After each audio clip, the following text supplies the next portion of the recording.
Hi everyone, Jackie here with Enjoying Life's Journey. Welcome back to the channel.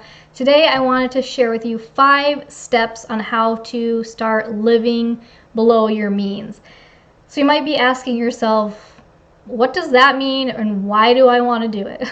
Well, living below your means, basically what it means is that the money you bring into your household that you're living off of, you want to have your committed monthly expenses, your routine bills, and all of that stuff to be less than that amount. And why do you want to do this? Well, this allows you to have more money for investing for your future, for saving for maybe a bigger purchase, so you're no longer borrowing money to purchase things like cars or things like that. Maybe you need more money so you can start saving that down payment for the house.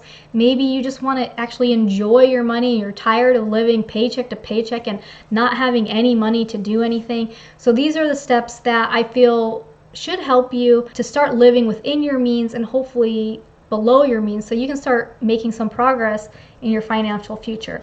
And I'm sharing these out of personal experience. We've gone from living above our means. Recently, we're kind of getting down within our means, and we're really trying to get below our means so we can start making progress on some of these other things. So the very first step that you need to do is you need to face reality, and you need to actually know, where are you at? So this means you need to start writing down, what is all the money that's coming in and what are you spending it on? Okay, so you want to make a list of, okay, these are my bills, these are the same amount every month, they're due on the same day every month. And then you might have some other things that these are bills, they're due on the same day, but maybe the amount changes. And then you're going to have stuff that you've just been spending money on that you don't really necessarily know. It's not a set amount. And you want to start tracking this and find out, okay, where are you actually at? So some of those monthly bills are going to be like your rent or your mortgage. If you have car payments, if you have any other loan type payments that are a set amount. Some of the other things that you might pay monthly where it's not necessarily a set amount is going to be like your electricity, or your water, your sewer, trash, things that, you know, it's due on the same day every month, but depending on how much you're using is going to determine how much you're spending. And then the other things that are, you may not even have a clue how much you're spending on yet, and that's like groceries and gas. Then you want to make a list of like, what's all the stuff that's just been fun? You know, what's the stuff that you really need? What's stuff that you just want? What's stuff that you've literally just been blowing the money because you didn't really know what you were doing? You just looked in the bank account and said, hey, I got $1,000 in there. I'm gonna go out to eat right now, or I'm gonna go buy those shoes, or whatever it is. You got to keep track of it. So that's the first part, is facing that reality, knowing what's in, what's out. Start tracking all of it in one central location, whether you use a calendar, an Excel sheet, a piece of paper, and start really keeping track of that. And then you need to figure out, what's the difference. Are you using credit cards and spending more than you actually make or are bringing in? Or do you have money left over, but you've just been blowing it on other stuff when you could use that towards pushing your goals forward? And the last part of this first step is just figuring out, okay, how are you going to fix it? Do you need to increase your income, or do you need to lower some of your expenses? Step 2 is, now you need to make your plan. I'm living above my means. Am I going to get rid of some of these expenses? Am I going to try to lower my expenses?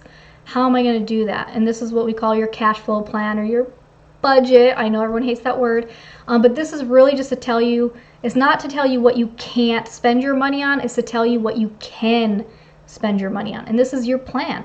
And if you decide, well, I need to increase my income, then you need to start having a plan. Okay, am I gonna switch careers, or am I just gonna try to find a different employer? You know, do I need to update my resume? You just need to start, deciding what you're gonna do. So you need a plan for the money, or a plan for the next step. Start going through those expenses. Okay, am I cutting this out? Am I cutting that out? What am I gonna do? So some of these, you might have to do all of them, or you might only have to do a few. It just kind of depends on your situation. But number 3, the third step, is to lower your expenses.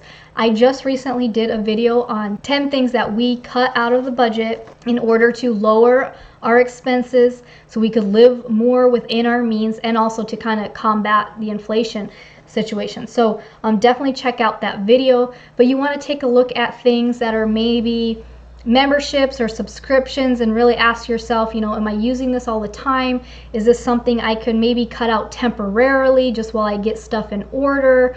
Or is it stuff that's just been wasted and you can cut it out? Or are there expenses maybe you can cut back on? I can cut back on eating out a little bit, or I can, maybe I only go out with my friends, twice a month instead of every weekend.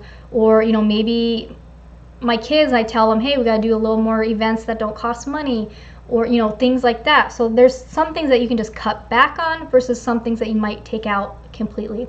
The other thing is maybe shopping around for different insurances where the premium is a little lower, or maybe changing your insurance, having a higher deductible so your monthly payment is a little bit lower. So there's little ways that you can lower some expenses, but you need to kind of figure out, it's going to be personal to you. Number 4 is to increase your income. So this is something we also had to do. We had lowered our expenses as low as we could, and then the only other way to get out from where we were and to stop living paycheck to paycheck and being overdrafted and late for items was we had to make more money. So again, I made another video on how we were able to go from making $30,000 a year to $85,000 a year over the course of the last 6 years. So definitely check out that video. But basically, this can consist of looking at your current employer. Are there promotions or way to move up in that environment? Is there a way to get overtime from there? Do you need to pick up maybe just a second part-time job, a side hustle, if you're not able to get overtime at work? Or do you need to change careers altogether? Like my husband went from retail to construction. There's different ways to increase your income. And then number 5 is to actually implement your plan and to start doing the plan. So if you planned on looking for different work, or if you planned on going to your manager and asking for, what kind of promotions or what's available, you need to actually start, you need to go and do that.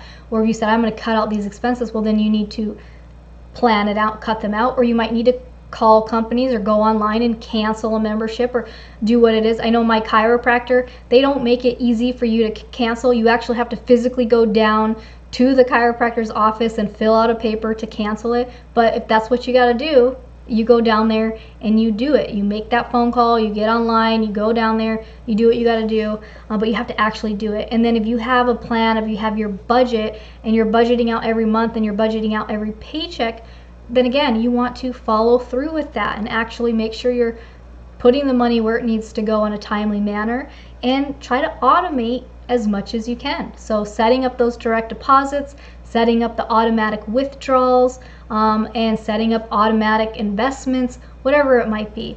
But the big thing is you need to start and figure out where you're at before you can do anything. Because if you don't know where you are, all your goals are never going to be accomplished because you don't know where to start from.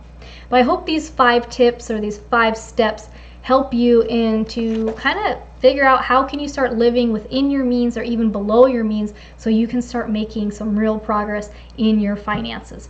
As always, thanks for watching. I'll see you soon. Bye.